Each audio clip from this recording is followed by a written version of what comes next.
Welcome in, everyone. It's been a little bit since I've done one of these, speaking directly to the audience. Before we get started with today's topic, which I think you're all going to like a lot, make sure to subscribe, smash the like button. Please subscribe. You have no idea how important that is to get the videos out there, to have people see what we're doing here, sharing the stories of American heroes, which is always the number one goal of this, what we're doing. I just want to share stories, history, have the opportunity to come cut it up back and forth. And that's really what this is all about. And frankly, we've got a bit of an interesting subject today. And it's a bit of a serious one, but we're going to try to have fun with it as well. And it really centers around what makes Delta Force / the unit / CAG / whatever name it might be going by these days that we don't know about. What makes them so uniquely dangerous, deadly, and combat efficient as a military direct action unit? And we've talked about this a lot in the past. And what brought this into my mind today was actually a video I saw involving some NFL fans. Now, I can't share the video here, unfortunately, because YouTube probably wouldn't like that very much, and that's just the reality of the situation. If you want to see the video, it is on my Twitter at D Hookstead. You can find me at Twitter at D Hookstead. It's up there, but I'm going to describe it for you briefly, and then we're going to get into why this video is a perfect example of what makes Delta Force such an unbelievable fighting machine. In the video, you see a Buffalo Bills fan, and there is a Houston Texans fan in his face, screaming at him, intimidating him, trying to flex up, trying to make it seem like he's really going to hurt him. And this Bills fan, who is as calm as can be, appears to be in reasonably good shape, he cracks a little bit of a smile.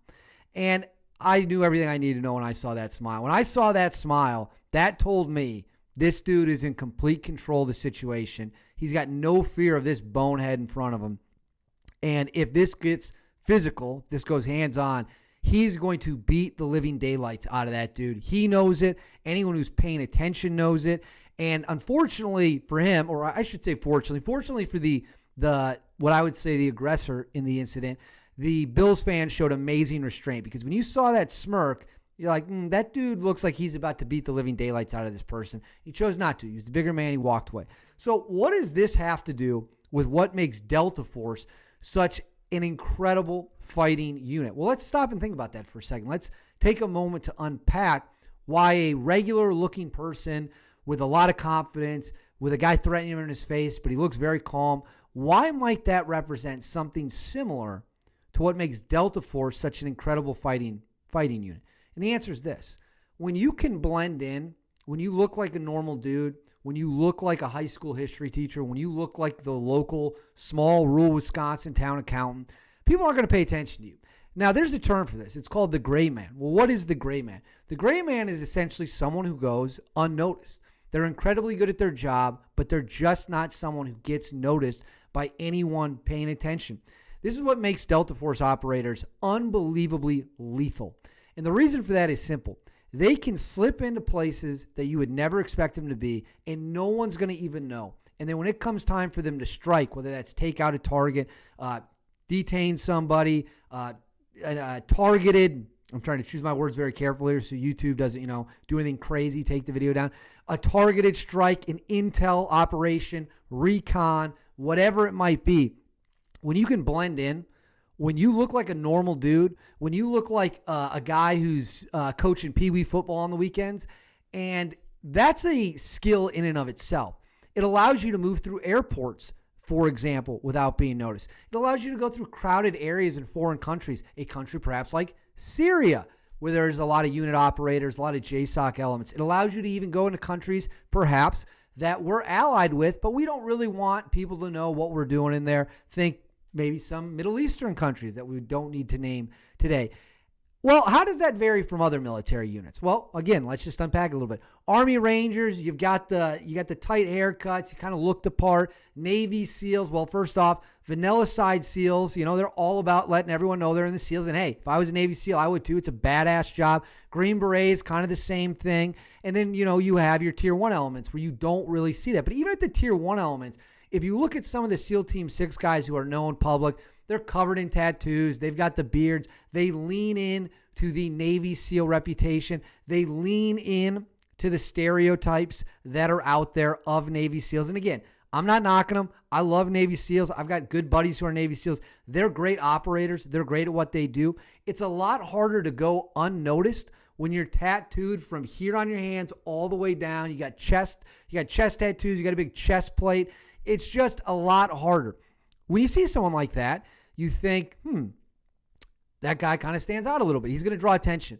When you see guys in the unit, guys in Delta Force, and you've seen many on this show, they look like normal dudes. You could walk past them in a grocery store. You would never even know. But if push comes to shove and they decide to unholster their concealed carry weapon, it's going to get real dicey real quick for the bad guys. So when I saw that video of those NFL fans, and I kind of have some information on who this Bills fan is. I'm not going to say it.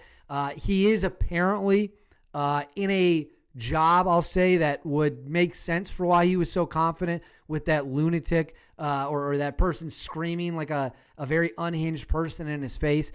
It just was a great reminder that what you see out there and what is presented to you by the media, by the news, whatever it might be, is being super tough, super strong, super scary, whatever it might be. It's not actually true. The scariest people, the most lethal people, the most dangerous people on the planet don't look anything at all like Hollywood represents them. You have all these people on Instagram that are roided up, tattooed head to toe. They talk about how badass they are, or they share war stories that, quite frankly, nobody believes. And many of them have been called out for that. And people get the perception that that's normal. Like that is, I got all the kit. I've got the tattoos. I've got the beard. Maybe I did deploy. Maybe I deployed, but I didn't really do some of the things I've insinuated I've done. And people get the idea like that's what it means to be like a hard-charging badass.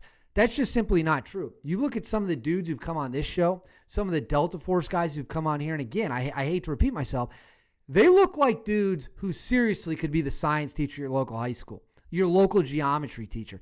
And that's the most dangerous type of human there is, because nobody's guard is going to be up around them. They've got genius-level IQs, they're good athletes, and they fly under the radar. And that flying under the radar is what makes Delta Force operators so unbelievably dangerous compared to maybe their SEAL Team 6 counterparts. Now, I want to be clear. There are some guys in SEAL Team 6 that have very relaxed, very casual, you would never notice what their appearance is, and they could slide in and out, especially, pre-GWOT. The GWOT kind of changed thing now, having the tattoos and everything, which guys in Delta obviously have too, just not to the same level, I would say, based off my own personal experience with them. Same exact thing. So when you see a SEAL, great operator. You see a Green Beret, great operator. When you see an Army Ranger, just badass dudes that will take out the enemy. But there's something about being able to look like the guy who's cutting coupons at the local Piggly Wiggly and will take you out before you even know what happened, that you simply cannot put a price on.